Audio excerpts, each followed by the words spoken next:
She could do so much better than you. Her mother sighed after I proposed. My girlfriend just giggled and nodded. I said, "You're right."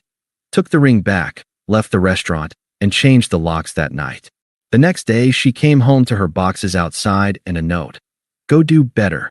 Hey viewers, before we move on to the video, please make sure to subscribe to the channel and hit the like button if you want to see more stories like this. Thanks.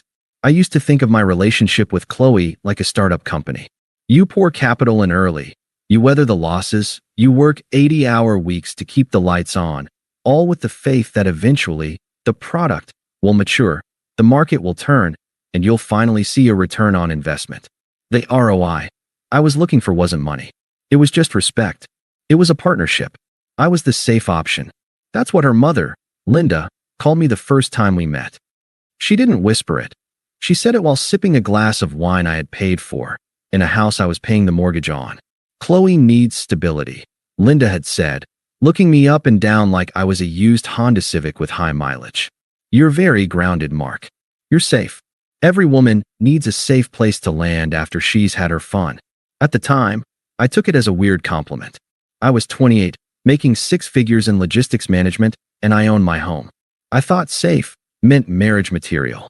I didn't realize safe was code for ATM machine with a pulse. For 3 years, I funded the Qley project. I paid off her $12,000 credit card debt because it was stressing her out and blocking her creativity. I covered the lease on her car because she needed a specific brand to look professional for her job as a freelance social media consultant, a job that, as far as I could tell, actually cost us money. But the real third wheel in our relationship wasn't another man. It was Linda. Linda was a bitter divorcee who treated marriage like a hostage negotiation. She had married a wealthy man, divorced him, burned through the settlement, and was now vicariously living out her high society fantasies through Qley. And Qley? Qley was terrified of her. If Linda said the sky was green, Qley would paint the ceiling lime. The warning signs were everywhere. A month before the incident, I came home tired after a 12-hour shift. I found Qley and Linda in my living room, surrounded by shopping bags from high-end boutiques. "Oh, look, the worker bee is home," Linda said, not looking up from a silk scarf she was draping over her neck. "Hey babe," Qley said. She didn't get up. "Mom's car is in the shop, so I told her she could stay for dinner." "Oh, and we put the shopping on your Amex." My card was acting weird.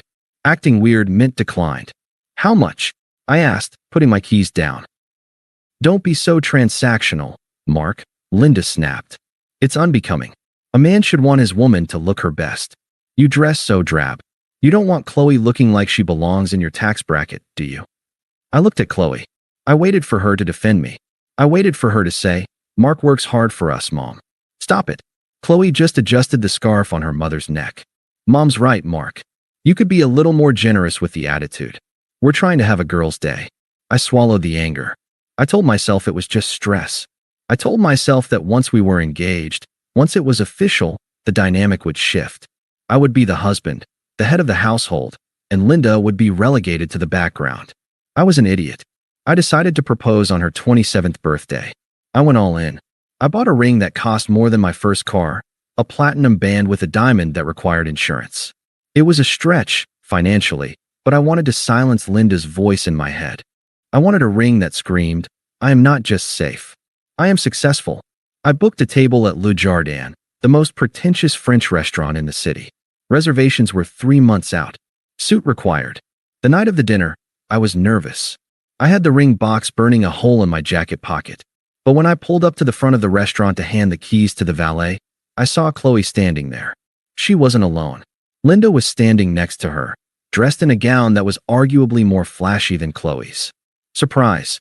Qley squealed as I got out of the car. Mom was feeling lonely tonight, and I couldn't just leave her at home with a microwave dinner on my birthday. I told the hostess to add a chair.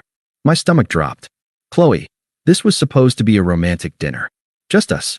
Linda stepped forward, patting my cheek with a manicured hand. "Oh, relax, Mark. Don't be so possessive. You'll have her for the rest of your boring life. Let me have a night." I looked at Qley. She gave me that pleading, puppy dog look, the one she used whenever she spent too much money or broke a promise. "Please, Mark, don't ruin the vibe. Mom's excited." "Fine," I said. Fine. The dinner was a disaster from the appetizers. Linda complained about the table location. She sent the wine back, a $200 bottle, because she claimed it was corked. It wasn't. She dominated the conversation, talking about her ex-husband's new girlfriend, how tacky she was, and how Qley was destined for great things. I sat there, sipping my water, listening to them plan a future that I was paying for, but apparently not invited to emotionally. Then, the dessert menu arrived. This was my cue. I had arranged for the waiter to bring champagne. I took a deep breath. I reached into my pocket. My hand shook slightly. "Qley," I said. The chatter stopped. Qley looked at me, her eyes widening. She knew. "We've been together for 3 years. I began, my voice feeling tight. "You're the most important person in my life. I want to build a future with you. A real future." I stood up. I pulled out the velvet box. I went down on one knee right there on the marble floor. The restaurant went silent. A few people at nearby tables gasped. I opened the box. The diamond caught the chandelier light. It was beautiful. "Qley," I said, looking up at her. "Will you marry me?" For 3 seconds, there was silence. Qley looked at the ring. A smile started to form on her face. She looked happy. Then, a loud, heavy sigh cut through the room like a chainsaw. It was Linda. She was leaning back in her chair, arms crossed, looking at the ring with a mixture of boredom and pity. "Really?" Linda said. Her voice wasn't a whisper. It was a stage voice. "Now? Here." I froze. "Linda, please. I'm just being honest, honey," Linda said, turning her gaze to Qley, completely ignoring me. "Look at him. Look at this." She gestured vaguely at me, kneeling on the floor. "Is this really the finish line for you? You're 27.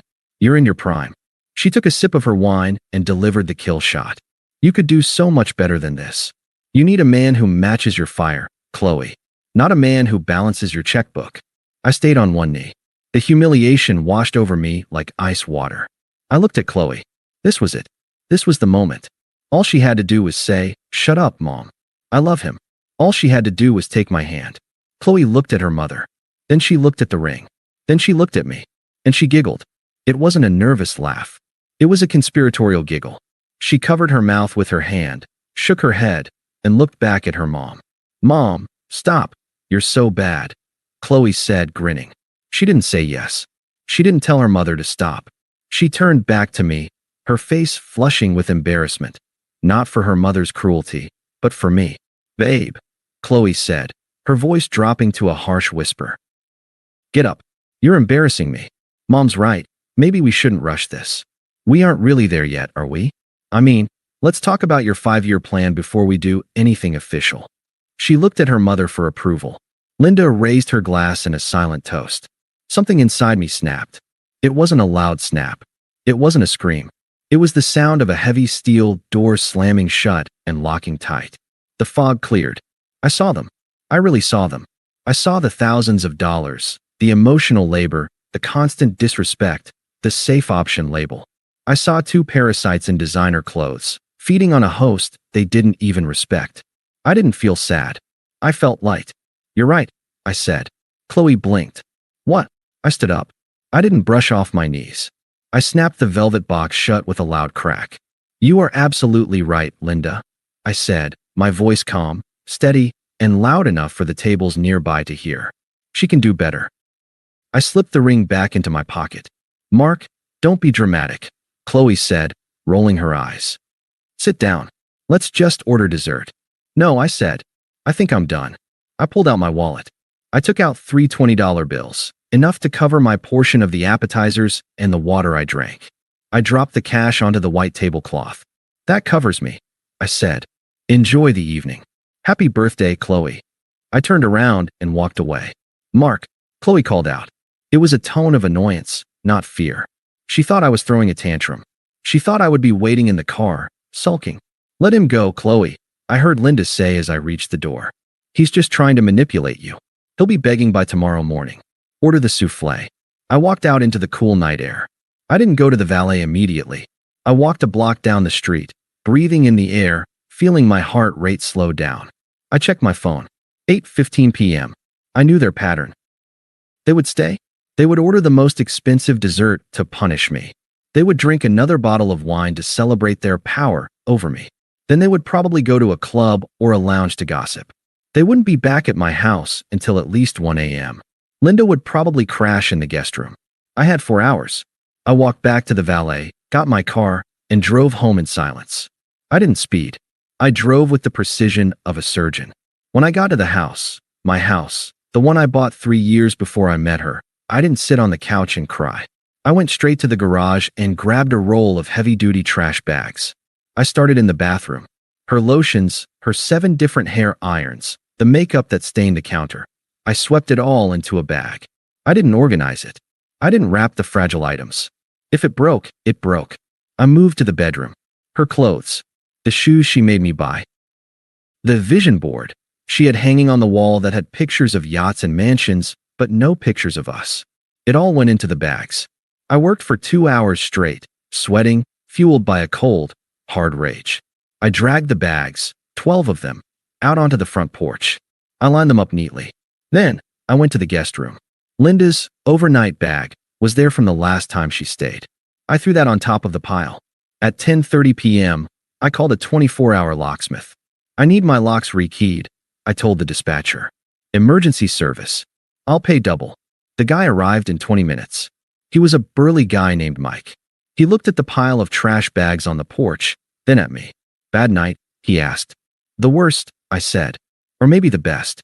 I haven't decided yet. While he worked on the front door, I sat at the kitchen table and wrote the note. I went through 5 drafts. I wanted to write a manifesto. I wanted to list every dollar I spent, every insult I swallowed. I wanted to explain exactly why she was a terrible person. But then I remembered Linda's voice. He's just trying to manipulate you. He'll be begging. Any emotion I showed would be fuel for them. Anger was attention. Sadness was weakness. I needed to be a ghost. I took a Sharpie and a piece of cardboard from one of her shoe boxes. I wrote 3 words. Go do better. Mike finished the locks. I paid him $350 cash. You the owner? He asked, handing me the new keys. Sole owner, I said. Deed is in my name only. She was a guest. Good, Mike said. He nodded at the bags. Good luck, brother. I taped the note to the center bag. I turned off the porch light, went inside, and locked the deadbolt. It made a heavy, solid thud that felt better than the engagement ring ever did. I went to the fridge, grabbed a beer, and sat in the dark living room. My phone started buzzing at 11:45 p.m. It was Qley. Missed call. Missed call. Text. You are being so childish. Come pick us up. Mom's car is still at the shop and Ubers are surging. I stared at the screen. The old me would have apologized. The old me would have driven back, hat in hand, begging for forgiveness for ruining her night. I blocked the number. Then I blocked Linda. Then I blocked her sister. Then I blocked her best friend. I sat in the silence of my home.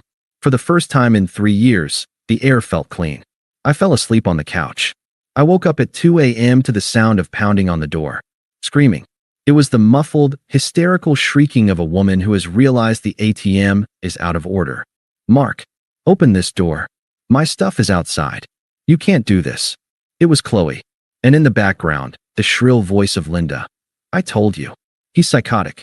Call the police. I lay there in the dark, staring at the ceiling, listening to them rage against the solid oak door and the shiny new deadbolt. I didn't move. I didn't speak. I just listened. Eventually, the pounding stopped. I heard the sound of a car door slamming, probably a very expensive Uber, and the silence returned. I closed my eyes and slept like a baby. The next morning, I woke up to a sunrise that looked sharper, brighter, and cleaner than anything I'd seen in years. The silence in the house was absolute. No reality TV blaring from the living room. No passive-aggressive comments about how I chewed my toast. Just peace. I checked my security camera footage while I made coffee. The footage from 2:15 a.m. was cinema. Qley and Linda, standing on my porch amidst the garbage bags, looking like 2 raccoons caught in a flashlight beam. Linda was pointing at the door, her face contorted in a scream the microphone barely picked up. Qley was crying. Not the cute, single-tear crying she used to get jewelry, but ugly, red-faced sobbing. They eventually loaded the 12 bags into what looked like an Uber XL and vanished. I didn't feel guilt. I felt like I had just surgically removed a tumor. I went to work early. I told HR I had a change in domestic status and removed Qley from my emergency contacts. I called my bank and canceled the supplementary card I had given her for groceries, which usually meant Sephora. At 10 a.m., the receptionist called my desk. "Mark, there's a very upset young woman in the lobby. She says she's your fiancé. She doesn't have a badge." "I don't have a fiancé," I said calmly. "If she doesn't leave, call security." "She's crying, Mark. She's making a scene. Then she's trespassing. Call security." I hung up. 10 minutes later, I saw security escorting Qley out of the building. She was wearing the same clothes from the night before, makeup smeared. She looked at the glass windows of the office, searching for me. I didn't look down. I kept typing. That was the last time I saw her for 6 months. I didn't just break up with her. I erased her. I deleted every photo. I threw out the furniture she picked out. I repainted the living room a dark, masculine navy blue. I started going to the gym, not to get a revenge body, but because I finally had the time and money to invest in myself. The fallout, as I learned later through the grapevine, was catastrophic for them. Since I had blocked them on everything, the information trickled in through mutual friends who were too messy to stay quiet. First, the living situation. Qley had nowhere to go. She had burned bridges with her roommates to move in with me, and she couldn't afford a deposit on a new place because she had zero savings. So, she moved in with Linda. Linda lived in a 2-bedroom condo that was technically owned by her alimony payments. It was small, cluttered, and radiated negative energy. Apparently, the golden duo dynamic didn't work when they were roommates. Linda was a nightmare to live with. She charged Qley rent. She criticized Qley's weight, her job, and her failure to lock me down. Without my income, Qley's lifestyle collapsed overnight. The lease on her luxury car? I stopped the payments. The leasing company repossessed it 3 weeks later. She had to take the bus to her consulting gigs, which quickly dried up because she looked exhausted and desperate. But the real karma hit about 3 months in. I was at a hardware store, buying supplies for my new deck, when I bumped into Sarah, one of Qley's old friends. Sarah had always been kind of neutral. She tolerated Linda, but clearly thought the whole dynamic was weird. "Mark?" she asked, looking shocked to see me. "Wow, you look good." "I feel good, Sarah," I said, putting a box of screws in my cart. She hesitated, then leaned in. "Look, I probably shouldn't tell you this, but did you hear about the upgrade?" I chuckled. "The what?" "Linda set her up," Sarah whispered. "About a month after you kicked them out. Linda told Qley she needed to get back on the horse and find a high-value man. She set her up with this guy named Julian. Told Qley he was a crypto investor or something." I leaned against the shelf. "Let me guess. He wasn't." Sarah grimaced. "Oh, he was rich. Or he acted like it. He took them both out to dinner." Linda was drooling over him. "He drove a Maserati." Qley thought she had won the lottery. She was posting all over Instagram about how she finally found someone on her level. And he was a scammer," Sarah said. "Like a literal con artist. He dated Qley for 6 weeks, convinced her to take out a personal loan to invest in his new coin, and then vanished. He took the money, ghosted her, and left her with a $15,000 debt. Linda is furious because he borrowed one of her credit cards too." I felt a cold, hard satisfaction settle in my chest. "That's unfortunate." "She's in a bad place, Mark," Sarah said softly. "She's working at a diner now. Linda is threatening to kick her out because she can't pay the rent." I nodded. Well, she wanted better. Sometimes better is a steep learning curve. I paid for my screws and left. 6 months post-breakup, I was a different person. My savings account was healthy. My skin was clear. I was dating a woman named Elena, a pediatrician I met at a running club. Elena drove a beat-up Toyota, split the bill on our first date without asking, and hated drama. It was the easiest, most peaceful relationship of my life. I hadn't thought about Qley in weeks. Then came the wedding. It was a mutual friend's wedding, someone from my college days who had unfortunately stayed friends with Qley too. I knew she might be there. I almost didn't go. But then I looked in the mirror, adjusted my tie, and thought, why should I hide? I brought Elena. We looked great. We were laughing, holding hands, drinking champagne. I saw Qley during the cocktail hour. She looked older. Her hair was dull. Her dress looked cheap and ill-fitting. She was standing alone near the bar, nursing a drink, looking around the room with anxious eyes. She wasn't the center of attention anymore. She was just a guest. She saw me. Her eyes locked onto me. then drifted to Elena, then back to me. I saw the recognition hit her like a physical blow. She saw the new suit. She saw the relaxed posture. She saw the happiness. She put her drink down and walked straight toward me. Elena squeezed my hand. Is that her? Yeah, I said. Do you mind giving me a minute? I'll get us refills, Elena said, kissing my cheek before walking away. Class act. Qley stopped 2 feet in front of me. Up close, she looked tired. There were bags under her eyes. Mark, she said. Her voice wavered. Qley, I said. My tone was polite, professional. You look amazing, she said. She tried to smile, but her lip trembled. I heard you got promoted. I did. That's great.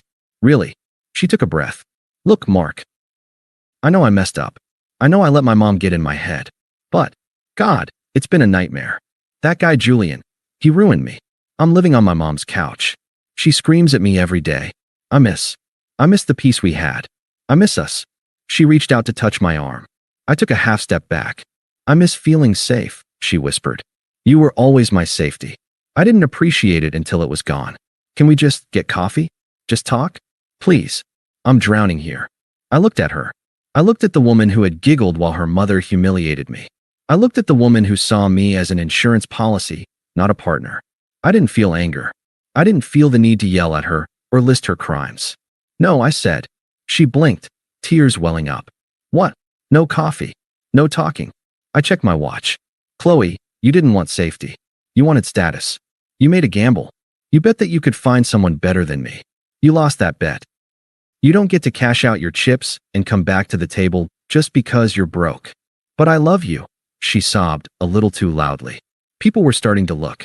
You don't love me, I said simply. You love that I paid your bills.